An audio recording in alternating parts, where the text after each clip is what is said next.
Well, thank you, Chairman. And as all of you know, April is Safe Digging Month, and so we are here again this morning to announce Safe Digging Month. And we are delighted to be in receipt of the Governor's proclamation for Safe Digging Month. There are a couple of pieces in the Governor's proclamation that I just wanted to highlight this morning. And this is relating to really the technology behind the 811 program, and this is the Pennsylvania One Call organization located in West Mifflin. In the Governor's proclamation, he identifies One Call in saying, whereas the Pennsylvania One Call system, a utility service information center celebrating over 44 years of continuous service in the Commonwealth, is key to preventing injuries and damage when digging. If you have not had an opportunity to have an interaction with the One Call organization, I would highly recommend it. What these folks do is remarkable.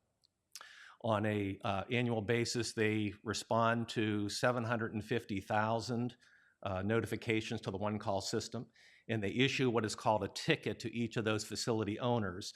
So each year they issue over 6 million tickets.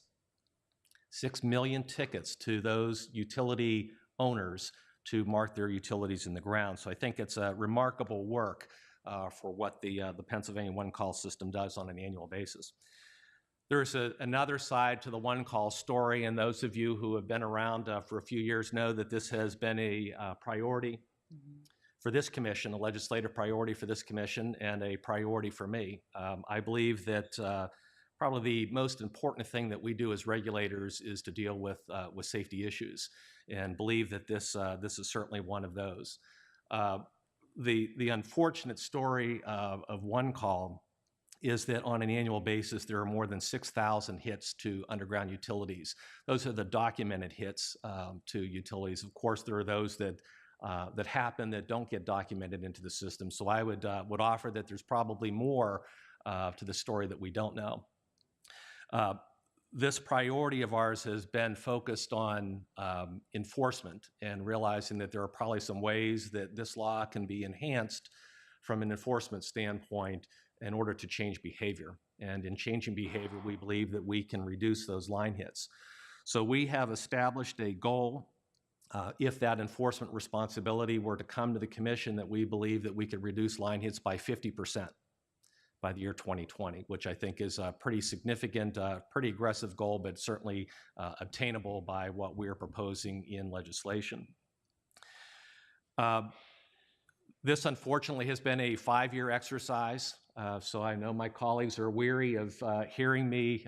This was then Chairman Powelson who gave me this responsibility to see if we could advance this piece of legislation, and regrettably, I am still here 5 years later advocating for the same. As we've said during our House appropriation hearing, it's complicated. And perhaps I was a bit naive at the beginning of this process to realize that there were so many different forces in play. And here we are today still trying to resolve some of those issues. And a lot of them focus around the exemptions in the law. And unfortunately, those exemptions have resulted in Pennsylvania losing grant funding to enforce the One Call legislation. Additionally, and more importantly, is that those exemptions have resulted in fatalities. And we believe that those exemptions need to come out of the law. We are bullish about that, and contrary to what some have reported, this commission is firm. We are not interested in seeing those exemptions remain in the law for the reasons that I've stated. So it remains a legislative priority, and I am optimistic that that next year at this time, when hopefully I am here for this announcement and the governor's proclamation, that I will have good news to report to you in terms of enforcement of the One Call law. So thank you to all of you for your patience and support, and thank you to all of you who have done all of the promotion for the 811 program and have gone about your business in a very safe way. That's good for all of us. It's good for facility owners. It's good for all of the residents of Pennsylvania in terms of safety and in terms of cost. So thank you to all of you. Thank you, Commissioner Coleman. Vice Chairman Place. Thank you very much. Yeah, I would certainly want to show my gratitude, and I think the gratitude to the commission for all the work that Commissioner Coleman has done on this. His perseverance in this over 5 years has been extraordinary, and we're not at the end yet, but perhaps if I would quote Churchill's line about this is not the end of the beginning or the beginning of the end. It's, oh, I got that backwards. This is not the end nor the beginning of the end, but the end of the beginning.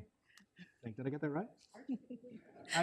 Well, yeah, it's there's many quotes of Churchill. Maybe I have to bone up on them, but regardless, yeah, as John noted, this has consequences, fatalities. It does slow down. It has the potential to slow down natural gas development in the Commonwealth. As a farmer before I came here, as working in the natural gas industry before coming here, I see no excuse for having exemptions to the 811. Absolutely fundamental on that. And so again, I want to congratulate John for his perseverance on this, and let's get this thing to this finish line. Thank you.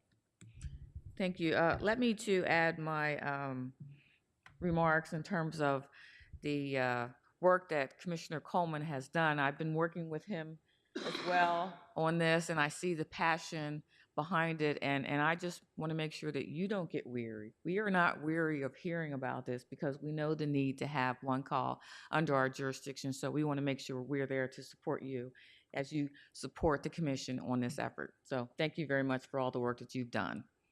Any other comments?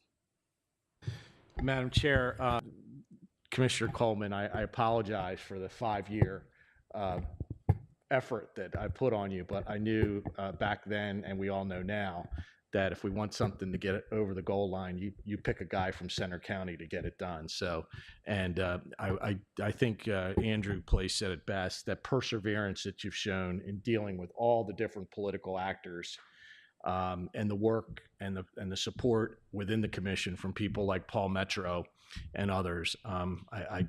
I couldn't think of a better person to lead the effort, and I want to applaud you for your perseverance. This is so important to the state and this commission. And if the Secretary of Labor and Industry is listening to this broadcast today, we'd kindly remind her that we are the better equipped agency to deal with gas safety, as L&I is well equipped to deal with workplace safety. I'll end on that note.